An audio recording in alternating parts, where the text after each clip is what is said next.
Assalamualaikum warahmatullahi wabarakatuh. Selamat siang anak-anakku semuanya kelas 10 bisnis daring pemasaran. Di siang hari ini, di hari Kamis ini, Ibu Arna akan melanjutkan materi mengenai marketing mix atau bauran pemasaran. Ya, kalian buka buku yang kalian punyai ya di halaman 35 untuk materi marketing mix atau bauran pemasaran.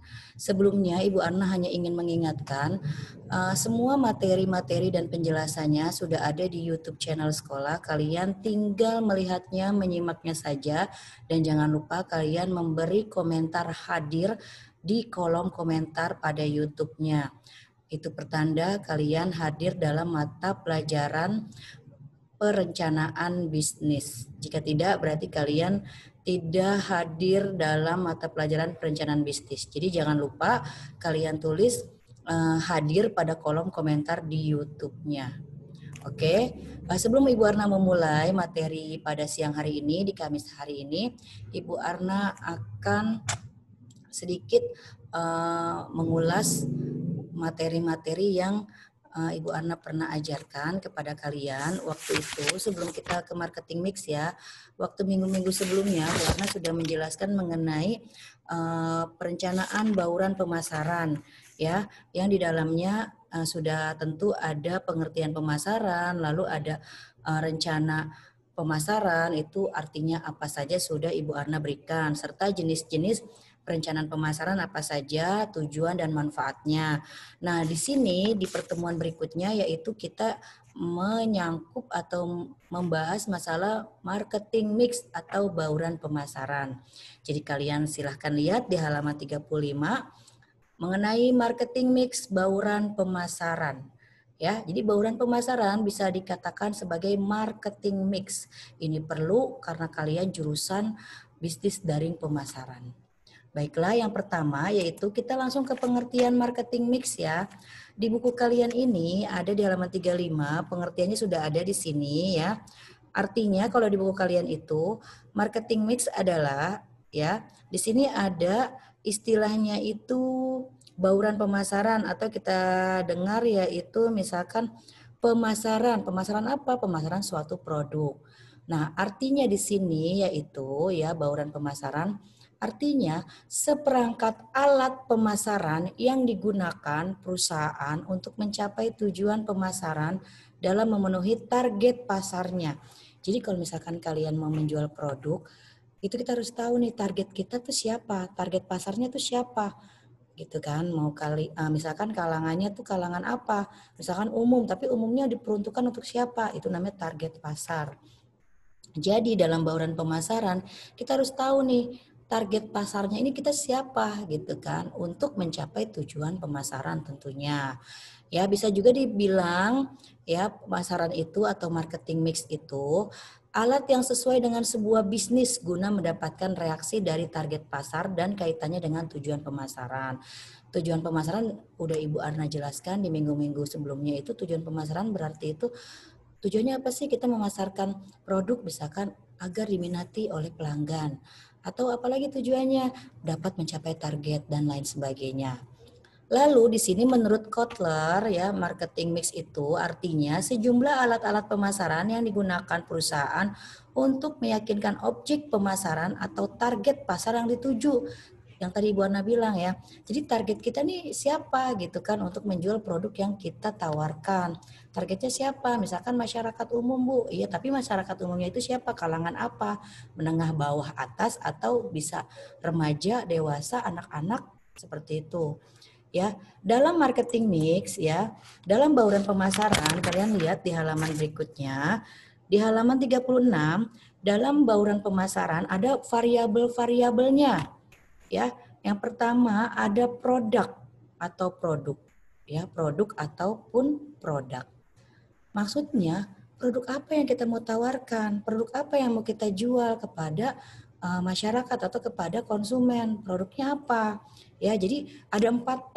Sebenarnya ada 7P, tapi di sini dibahasnya 4P ya. Jadi misalkan 4P ini produk. Produk berarti produknya apa? barangnya itu apa yang mau dijual.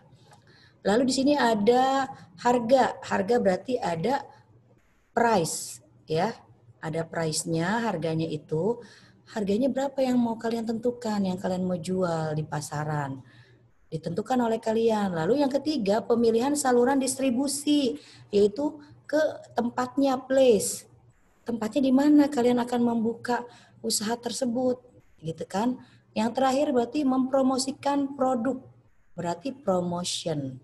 Promotionnya seperti apa? Bisa melalui sosial media, bisa melalui media cetak, media elektronik, tapi sekarang kebanyakan melalui sosial media karena simple dan tidak memerlukan banyak biaya. Ya, jadi dalam pembauran pemasaran ini, dalam marketing mix ini, bauran pemasaran terdapat 4P, ada produk, ada harga, ada pemilihan saluran distribusi, ada mempromosikan produk. Bauran pemasaran dikenal juga sebagai marketing mix, ya, dalam Inggrisnya itu marketing mix. Nah, berarti produk itu produk, harga itu berarti price, pemilihan saluran distribusi berarti place tempatnya. Yang terakhir mempromosikan produk berarti promotionnya kemana, gitu ya, sasarannya tuh di mana, seperti itu.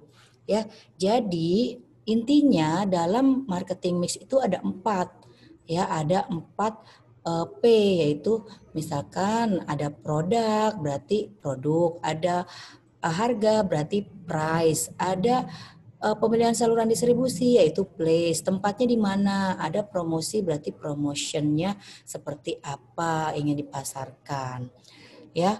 Lalu yang selanjutnya adalah di sini, ya, di buku kalian sebelum ke penanganan masalah dalam pemasaran ada elemen-elemen perencanaan pemasaran. Elemen-elemen itu artinya komponen. Berarti di sini ada ringkasan eksekutif. Maksudnya ini, biasanya kalian kan kalau membuat produk itu ada mereknya, ya, merek dagang. Nah, itu biasanya ringkasan eksekutifnya maksudnya itu apa yang mau kalian tawarkan. Biasanya kalian itu nanti membuat desainnya dulu, merek seperti apa. Misalkan mereknya, misal kalian mau bikin tahu, ya, misalkan. Nah, berarti mereknya misalkan apa? Ya, misalkan tahu berantakan, atau misalkan kamu bikin, misalkan mau bikin lagi, misalkan ayam, misalkan ayam tulang lepas atau apa, itu berarti ada mereknya, merek dagangnya gitu kan, yang biasanya unik. Lalu di sini ada situasi pemasaran sekarang. Dilihat kira-kira kalau kita mau bikin produk nih, dilihat nih trennya yang sekarang lagi in apa ya produknya yang digemari oleh masyarakat. Gitu. Lalu ancamannya dan peluang. Maksudnya kira-kira kalau kita buat produk ini pesaingnya banyak nggak ya? Itu harus kita perhatikan. Lalu sasarannya tuh siapa? Misalkan masyarakat umum, entah itu misalkan mau bikin tahunya tahu yang super-super pedas, misalkan tahu judes gitu kan, juara pedas. Nah, itu biasanya sasarannya apa? Kan tidak mungkin anak kecil, ya, balita kan tidak mungkin, pasti kalian buatnya untuk kalangan remaja, dewasa, biasanya seperti itu kan. Itu sasarannya. Dan masalahnya apa? Misalkan dibikin tuh, misalkan kamu analisis, kira-kira kalau jual produk ini kedepannya ada bermasalah apa ya? Misalkan seperti itu. Bisa juga masalah ini datang dari pesaing juga, mungkin pesaing yang sangat banyak itu juga bisa bikin masalah, atau kalau kualitasnya jelek bermasalah juga untuk kelangsungan orang yang mengkonsumsinya, itu kan bisa. Lalu yang terakhir strategi pemasaran. Strateginya gimana nih? Tekniknya, cara menjualnya seperti apa? Misalkan bisa melalui media sosmed atau melalui reseller, misalkan seperti itu. Misalkan mengadakan kerjasama dengan pihak lain, ya. Lalu di sini kita lanjut ke penanganan masalah dalam pemasaran, ya. Biasanya tuh dalam marketing mix atau bauran pemasaran itu banyak sekali permasalahan. Apa saja permasalahannya dan penanganannya? Yang pertama, peramalan pemasaran. Jadi waktu kita mau bikin produk, waktu kita mau memasarkannya, kita harus meramalkan, dalam arti nih mengira-ngira kira-kira produk kita nih yang kita jual diminati nggak sih sama si konsumen, seperti itu. Ya, jadi kita lihat di survei, bila perlu kita survei langsung ke lapangan. Kira-kira nih kalau kita buat produk A gitu ya, produk yang tadi misalkan tahu judes misalkan, kira-kira nih kedepannya seperti apa ya, diminati nggak nih ya sama masyarakat, seperti itu. Lalu yang B, informasi pasar, ini juga sama. Kita ibaratnya nih terjun langsung, bisa melalui kuesioner atau tanya langsung atau wawancara, itu bisa untuk mengetahui misalkan apa saja kendala-kendalanya dalam masalah pemasaran. Lalu bisa juga di sini ada kendala waktu. Nah, waktu dalam apa nih? Misalkan dalam memasarkan produk itu biasanya ada kendalanya kan. Lalu koordinasi proses perencanaan. Misalkan koordinasi dengan siapa? Antara misalkan si ownernya, si pembuatnya dengan siapa? Misalkan dengan bagian tim pemasarannya. Lalu yang E itu berarti implementasi perencanaan pasar. Artinya implementasi itu berarti mempraktekkan bagaimana cara merencanakan pasar untuk nantinya kira-kira produk kita ini bisa diterima oleh si konsumen gitu. Bagaimana cara mengimplementasikannya, mempraktekannya seperti apa. Misal bisa juga kita turun langsung menangani masalah tersebut. Misalkan kita sudah memasarkan produk yang tadi kita jual nih.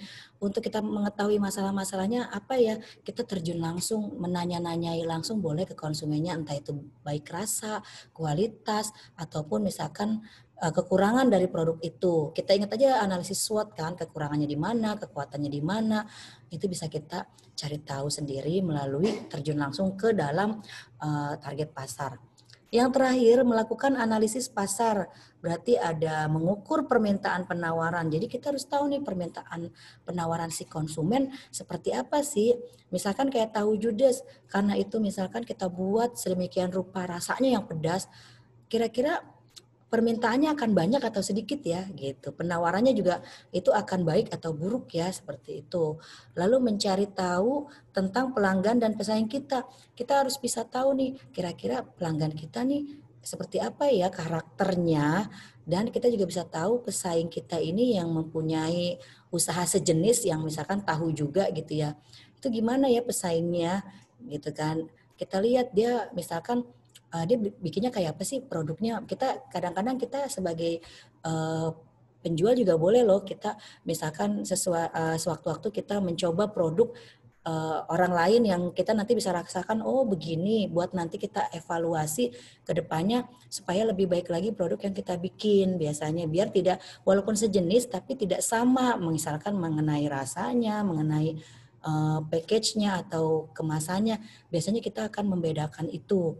Walaupun yang kita pasarkan sama nih dengan pesaing, sama-sama tahu, misalkan seperti itu. Lalu yang terakhir, mencari tahu jumlah pelanggan. Misalkan nih yang beli kira-kira pelanggan kita banyak atau sedikit ya. Cari tahunya bagaimana gitu kan. Biasanya dengan mengamati langsung, kita sebagai ownernya atau pemilik perusahaan gitu, pemilik usaha bisa lihat langsung ke lapangan kan, misalkan ke tempat kita menjual produk, atau bisa juga dengan kuesioner juga kita kasih setiap orang yang misalkan datang, kita kasih ibaratnya nih kita kasih tahu atau kita kasih kuesioner untuk mengisi misalkan tingkat kepuasannya seperti apa, atau bisa juga kotak untuk kepuasan pelanggan, itu juga bisa kita cari tahunya. Jadi semakin nanti orang puas dengan pelayanan kita, kita juga tahu berarti jumlah pelanggan kita nih dari hari ke hari makin baik atau tidak baik, makin menurun atau makin naik seperti itu. Ya, jadi dalam analisis pasar ini terjadi banyak sekali masalah, tapi bagaimana kita cara menanganinya secermat mungkin seperti itu ya. Jadi itu saja materi Ibu Arna hari ini. Kurang lebihnya Ibu Arna mohon maaf. Ya, jangan lupa kalian bisa nantinya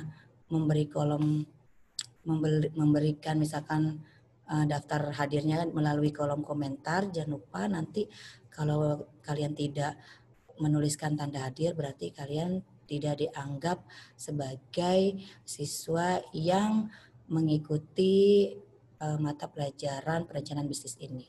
Kurang lebihnya Ibu mohon maaf. Wassalamualaikum warahmatullahi wabarakatuh.